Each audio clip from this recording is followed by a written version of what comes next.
Hey kids, if you're a seven-figure entrepreneur or want to be a seven-figure entrepreneur, Leslie Hassler is the lady to talk to. Hello, Leslie. Howdy, how's it going? I'm living the dream, as you can tell. Look at this. Look at this face. How can I not be living the How dream? can you not? For sure. All right, so you got an interesting proposition. I think it's going to work out. And the end, by the way, for everyone who's viewing and listening to this, at the end we're going to have a little bit of a bonus for you. You like that little tease, Leslie? So.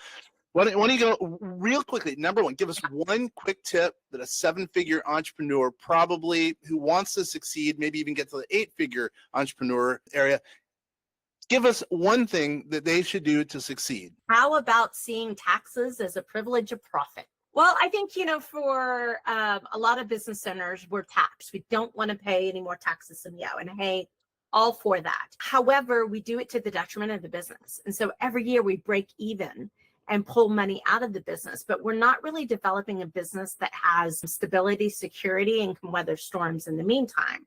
So for so many businesses, even our seven-figure gals and guys, you're one heart attack, one mistake away from destroying your business. And I think if you've put your blood, sweat, and tears into it, that's a shame. It's a darn right shame to get to that point. So you really do have to change the way you view money and think about things like profits and taxes in order to get a business that can even scale into eight figures. I like that. That's a good opening. I like that. We're going to dive into a little bit more about that and then obviously some other added value things. But tell us a little bit about yourself. Obviously, you're a big name in the marketplace for working with entrepreneurs, but go ahead and tell us a little bit about yourself. Sure. For myself, I've been an entrepreneur for 17 years. So everything I'm going to share with you comes from the School of Hard Knocks. In fact, I have an MBA. And I failed some courses along the way. So I've gotten the scrapes and the bruises and the broken arms and you name it, I probably have messed it up. But I think that keeps us real. It keeps us grounded in the practicality of what business looks like and the fact that no two business journeys are the same. So we don't treat our clients like they're a one size fits all. We really teach them the management side of it so that they can take whatever comes their way. Yeah. I like that. I know what you mean. I mean, I run this thing called the Diary of a Failed Entrepreneur. So I know exactly what it's like. I love talking about my failures in an effort to get people who are out there to not do the same thing. But then again, it's a little embarrassing. I fully admit it. I've messed up. I know I could have been a lot bigger if I wanted to, but I was semi-retired for 10 years. But the same thing, I think people learn from our mistakes, and that's why I consider myself a good consultant. So I totally hear what you're saying by that. Well, and I think it's so important to share your story like what you're doing in the diary episodes, because truly entrepreneurship is on the job training. Yeah. I mean, you can get a degree, but a lot of it's theory. And until you're actually getting out there and getting your hands dirty on it, if you don't know that these kind of hiccups and learnings and bumps in the road are part of the gig, you cast judgment in the wrong areas. Yeah. And you don't get to be resilient. Yeah, I like that. Totally true. So, all right. So that's a good background. I know you have a good background. You're a big time. And by the way, you work with clients all over the country, correct? Yeah, our clients are nationwide, sometimes a little international as well, but we're a completely virtual firm, completely digital. We do enjoy seeing our clients in person at least once a year, but across the nation and really across all industries. I think our last 33 clients are across 17 different industries. Oh, look at you. And they, let's say I sign up. I'm going to be blunt. I work with you individually, or do I work with a team? How does that work, by the way? You work with a team. So we're a collaborative approach. If you think about it, sometimes if you're in a medical situation, you get a team of doctors, people that are specialists in a variety of areas, and they all come together and work on your business. That's what our firm does. We have a group of amazingly talented people. You get a lead, right? You get me, but truly it's about getting a collective approach, or if you think of it, it's like hiring an entire fractional C-suite until you can afford those C-suite leadership positions in your business. And not every business is ready for that just yet, but we like to help you get there. I got it. All right. I'm going to make you a case example, and I'm going to ask some you don't have to answer some of these questions, but I'm going to ask some questions of you that are going to basically help our viewers and listeners, because a lot of people want to be like you, meaning scale their business like you have. Does that make sense? Yep. And they'll be able to see if you could, work on your feet, which I think you can. All right. So it sounds like 33 clients. If you say 33 new clients, you guys are growing quickly. How is it that you're marketing? This will check the box for the CMO consulting that you do. Yeah.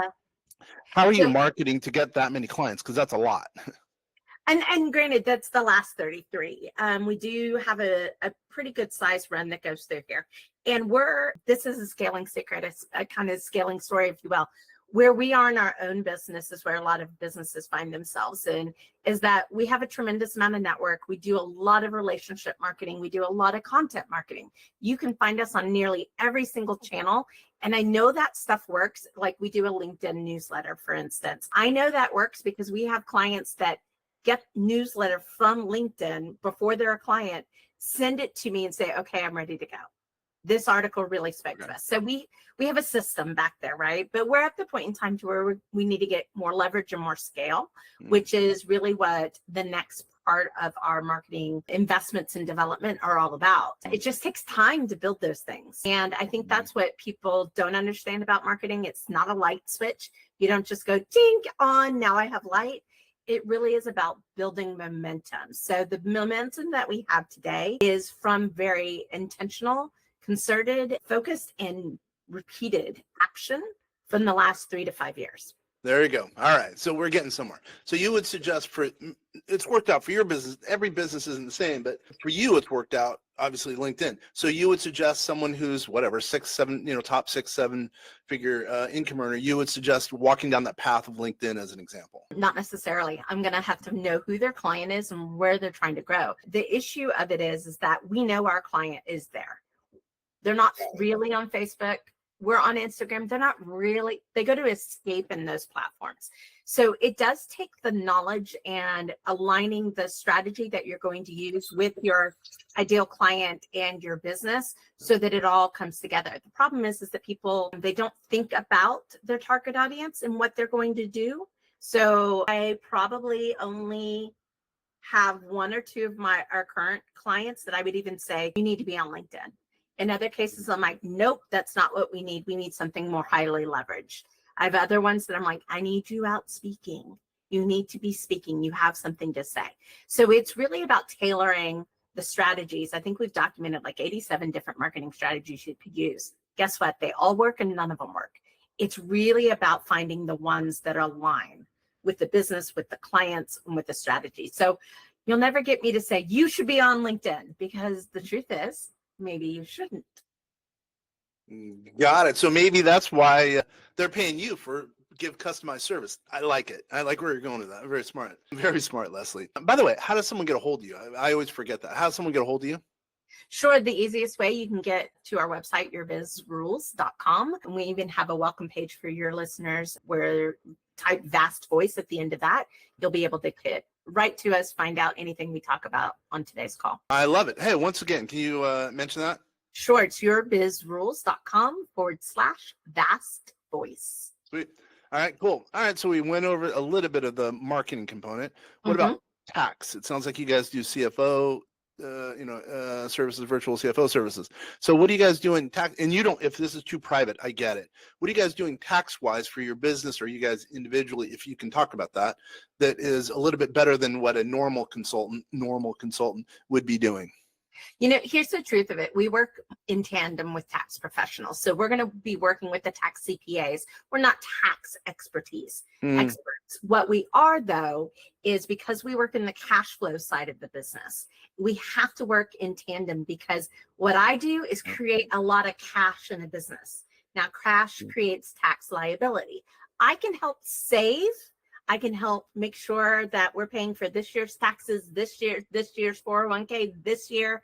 I mean, these are our goals. We want to be current in what we're paying for. I can take care of all of that.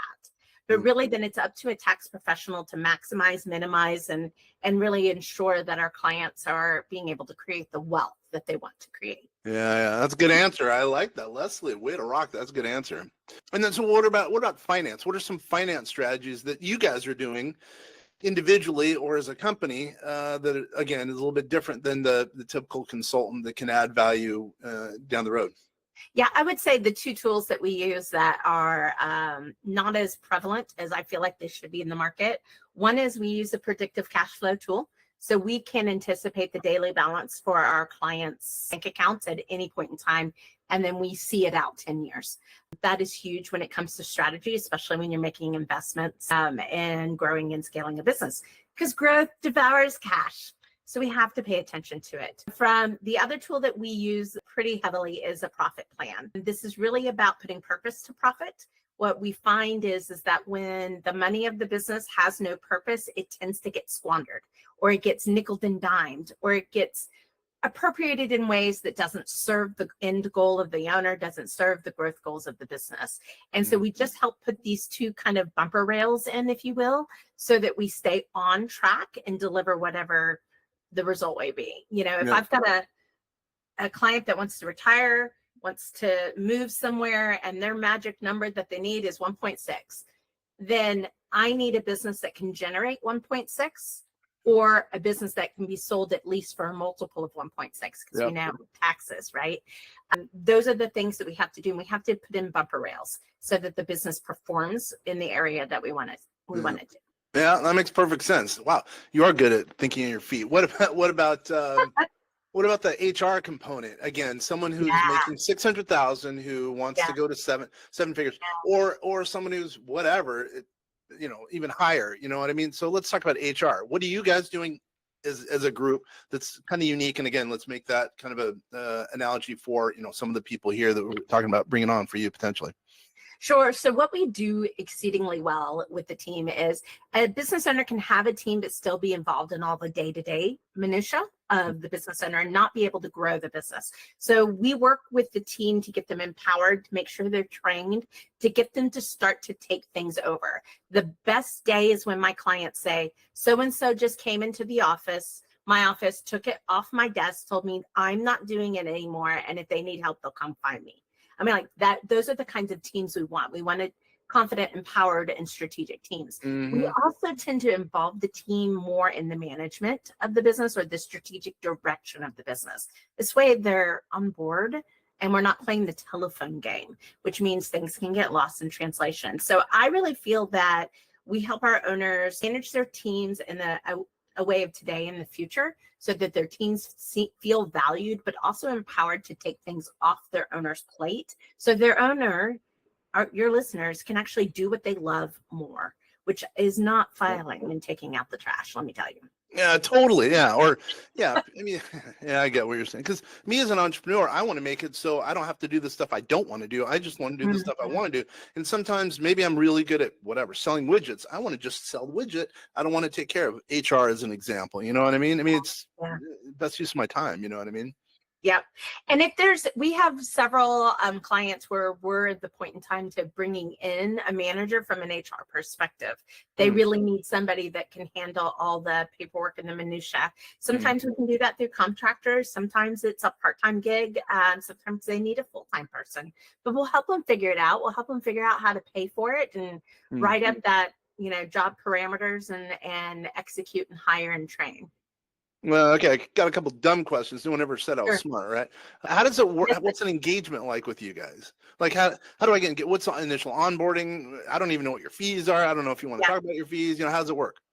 Yeah, so really, we work with people in a couple of ways. One, we can do a doctor's visit. Hey, how's everything going? Give your business a physical, if you will. And we can work on a project basis. But for a lot of our clients, we're working at a year-long engagement because the moves that we're trying to make are not insignificant.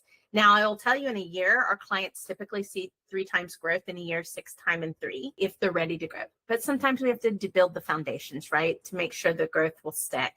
In that way, I will say we do a combination when we first are onboarding. Our first step is always a business audit. Like, we're going to go through your business with a fine-tooth comb. But while we're doing that, we get to business, we get to work. There's always pressing issues. There are always little fires that need to be put out. We start to work on what our intuition says we need to work on, so that the data from the business audit has time to get crunched and made pretty for our clients. So then we know for sure what we should be working on. So we're very data conscious in that way. We're definitely leaning into the intuition, but I just say we like to balance the head and the heart. so that you're Hmm. getting a very holistic view of what needs to be done for your business. Yeah, I get it. That totally makes sense. So give me one example of, the listeners or viewers where you took a company that was struggling, the guy was working or the girl was working 24 hours a day in their business, and all of a sudden they turned it around, and now you said 3 times, like now all of a sudden they're up 20,000% or whatever. One example, one huge example, and that'll really help us to understand what it is you guys do, and if you can add value to some of the people who are out there.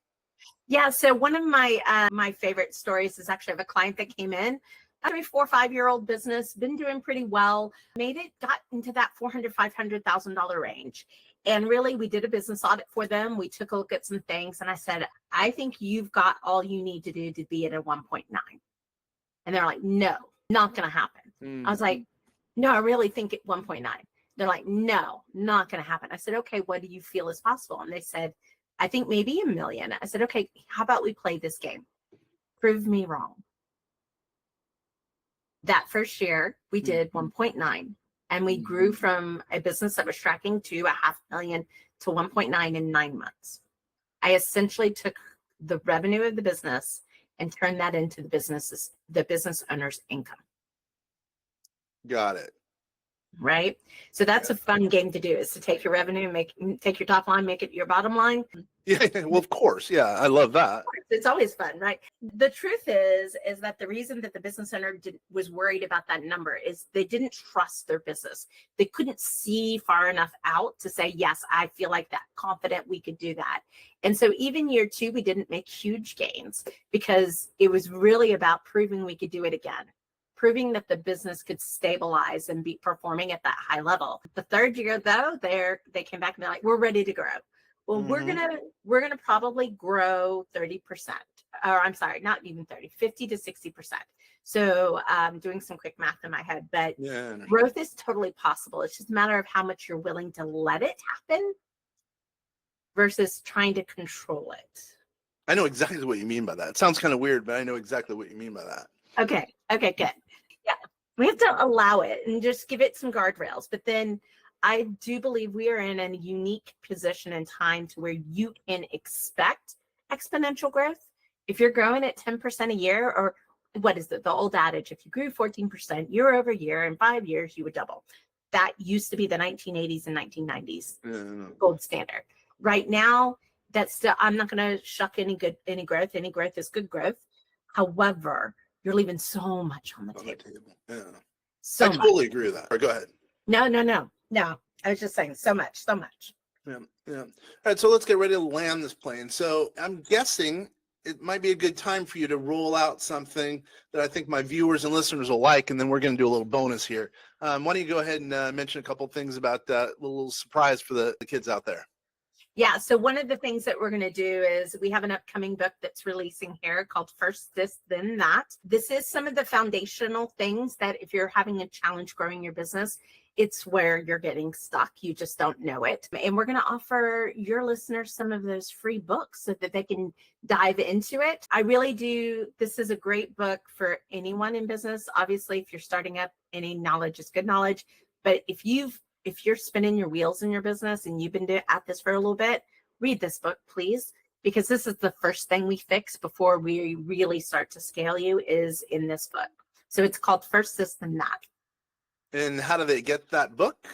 They can go to that link we said at the beginning, so yourbizrules.com/vast voice, and be able to see if you can get one of those free copies. But if not, you'll be having a link to be able to get it for yourself as well.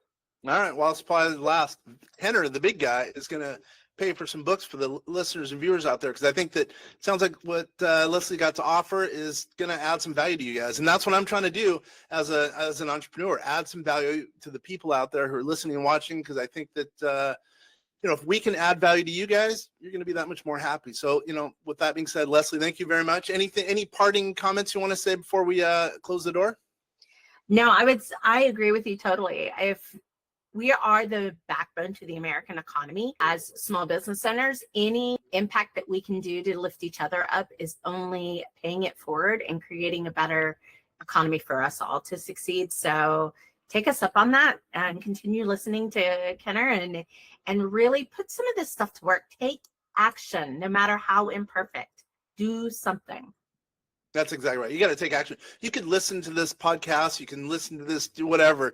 You could read a bunch of business books, but if you sit around doing nothing, well, nothing's going to happen. Your situation isn't going to be advantaged. And I think people know that, but it's easy to, keep going along the same path versus veering off, even if it's, a path that might not be very popular, but down the road, you could be happy you did it. So anyway, Leslie, thank you very much for taking the time, and all the people who are out there, thank you very much for taking the time. Hopefully you're going to, get a copy of the book, free. You got to like the word free, right? Once again, this is Ken French of vastsolutionsgroup.com. This is Vast Voice telling business secrets to entrepreneurs. Thanks, everybody.